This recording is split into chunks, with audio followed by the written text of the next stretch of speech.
Now I look at market cap. Do we want to get into that article? Someone tagged VITALY on Twitter. That thing that you is it about Apple? No. This is about energy Enphase, and it was a great article on Reuters. It's IEA actually, and clean energy investments is extending its lead over fossil fuels. This is the International Energy Association. I actually have a video from CNBC or something. If you want to see, CBC. I don't even know what CBC is, but I have a video if you want to watch that for a second. Well, also, if you look at the article that was sent to us, the one from Reuters, solo dude, Reuters. That one, yeah, Reuters. That one, it was based on Reuters. It was based on a study that came out recently. It was from the Technology and Innovation Pathways for Zero Carbon Ready, whatever, something. It was a report that was done. And I actually went through the report and I highlighted a bunch of stuff that just makes you so damn bullish on a company like Enphase when you look at the results of this. So it'd be good. Maybe we look at the video, read the article, look at the video, and then look at some of these things. Yeah, well, I figured we do the video because it's easier. We can go to the article afterwards. Right. You ready? Right. Yeah. Yep. So I'm going to skip around, but these are like little bits. We'll listen to a minute or something. 181 pages in this annual report card. So let's just go over some of the highlights from the International Energy Agency, which says that total energy investment this year will total $2.8 trillion. Now, for every $1 invested in fossil fuels, $1.70 goes to cleaner forms of energy. And $1 billion a day is expected to be invested in solar power. That's more than for new oil production.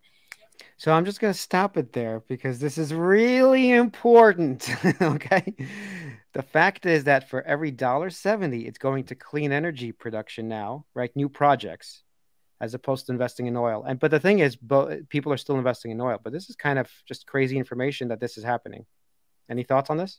No, this is very interesting. At first glance, gut feeling, I'm like, this doesn't take away anything from oil. But your argument is if you're trying to look at the companies that can grow into this accelerating form of investments, then obviously Enphase is interesting. No, a way to look at it is like this. The solar installation penetration has reached 5%, right? So we're over that critical mass. Yeah, like barely the tip is in, essentially. Just That's for right. Yeah, just the tip. Just for the tip isn't even in. You haven't even begun. No, right. It's not even in. You just you're circling the drain here. Okay. you're on the top portion yet. You haven't even taken off the pants. But once you cross that, then it's pretty much inevitable that this is going to disrupt it. But the difference is this is the first time that the amount of money going into that technology is greater than the one that it's disrupting. Who's doing this investing? You think the Saudis are doing this? Who's doing this $1.70? Oh, well, China's actually a big part of it. I read the report. China is a big part of what's going on. It's not just European states and United States. But let's finish this. Let's finish this, and we'll talk about it more. There's a little bit more information. There's a beautiful chart here. So for the first time, it means that solar investment will exceed that of crude oil production investment. Now, this is all, of course, a critical issue as climate change is continuing to be a struggle for the planet, which the UN has largely blamed on fossil fuels, oil, natural gas, and coal.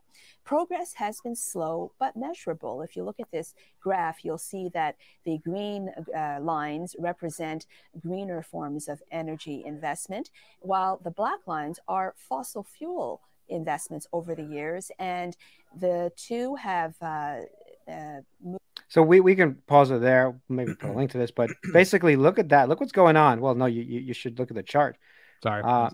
Solar or renewables look like they're going they're starting to go up. It's going away. Are we calling this an S curve? We'll see what happens here, but they're going up. While look, even if oil stays at the current level, look, everyone's going to be making money on oil companies, but it's stagnant. Look how long it's been stagnant for, even if you don't consider it going down. Yeah. Right?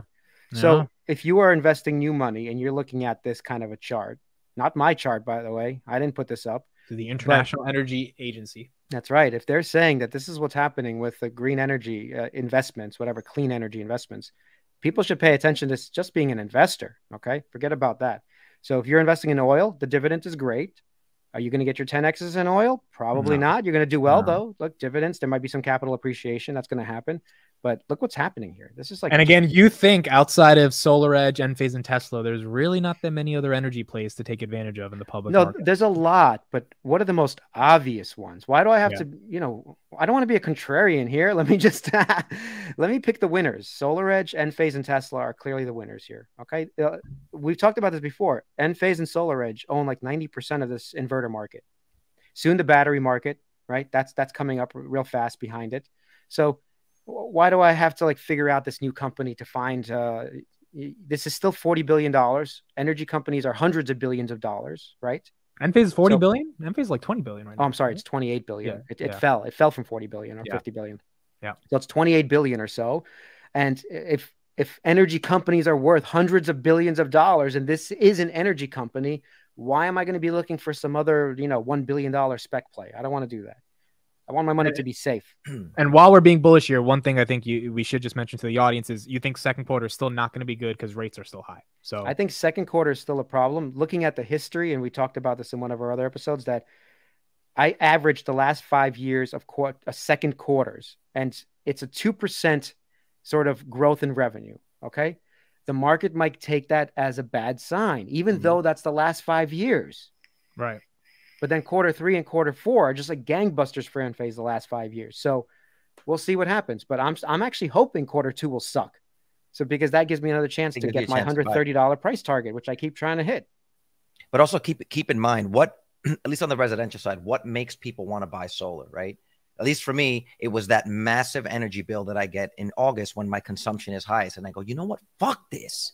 Why am I paying $1,500? Why don't I look into other options? So some of it is that because you don't see ads. I mean, talk about advertising. I don't see ads telling me to go buy solar, like on CNBC or whatever. You don't see ads for it. So it's something where when it hits you in the wallet, and when does it hit you in the wallet? It hits you in the wallet in the summertime when you're drawing the most energy, and that will usually lead to a better quarter 3 and a quarter 4. In the wintertime, you don't think about it as much because you're not using as much energy. And also, like, it's hard for them to compete. Think about the ads right now for just on YouTube. Do you see like, hey, install an oil plant in your house? We're going to come to your house. We're going to put an oil plant in your backyard. I just get the single Ukrainian women ads now. That's right. But you know what I'm saying? Like ever since that podcast, the solar ads are like nonstop, and they're sort of annoying. But the point is, there must be money being made in solar. We can see that it's growing rapidly. That is correct. Yeah. All right. I want to share this with you. This is the actual report, that the video and that this article. This was the article that was sent to us. Solar power due to overtake oil production for the first time, the IEA says, right? So this article here, I went and was looking at it. Just a couple of key points about it. Renewable energy is up nearly a quarter since 2021, compared to 15% rise for fossil fuels. For every dollar invested, $1.7 are now going into clean energy. 5 years ago, the ratio was 1-to-1. In 2023, solar power spending is due to hit more than $1 billion a day, or $382 billion for the year, while investment in oil production will stand at $371 billion. The irony remains that some of the sunniest places in the world have the lowest level of solar investment. How do you not? That tells you how early, how soon we still are in this thing. If that's the case. Okay, here's a great quote. This crowns solar as a true energy superpower. It is emerging as the biggest tool we have for rapid decarbonization of the entire economy. Energy think tank Ember Heads of Data Insights, David Jones says. So then I went in and I looked at the actual report. So this is the actual report. It's long. We should link to it. And there's a good section here for the conclusions. But if you break it down, let me see. So if you break it down, there's a bunch of sections in here. Here's a section that they had. Approximately 100 million households rely on solar. PV is photovoltaic by 2030. Okay, so here's some stuff. The number of households relying on solar photovoltaic grows from 25 million today to more than 100 million by 2030. That's a 4x in installations. And I bet you the IEA. What is it? IEA. They're always wrong in their predictions about how these things grow. Probably thinking it linear and not thinking of it as exponential. Right. Growth, so, but let's just say it's a minimum. You're saying that it's a minimum of a 4x by 2030. It's 2023. That's 7 years. That's insane. At least, okay. At least 190 gigawatts will be installed from 2022 each year, and this number will continue to rise due to the increased competitiveness of PV and the growing appetite for clean energy sources. Of the 1 terawatts installed, roughly 40% represent distributed photovoltaic installations, out of which more than 1/3 are in the residential sector. This is Enphase, SolarEdge, Tesla. Around 130 gigawatts of photovoltaic systems are deployed by households, which account for approximately 25 million units. This number should increase fourfold, and around the year 2030, the total number of units will reach 100 million. This can be achieved by maintaining today's yearly installation rates. So if the growth rate stays exactly the same, we're going to hit these numbers. With different competitive conditions, rooftop-based applications are easing the burden on distributed grids, allowing companies and households to lower their electricity bills and contribute to reducing carbon emissions. Blah, blah, blah. We can first things first, I do want to show something, but everybody hit like and subscribe. I don't know if people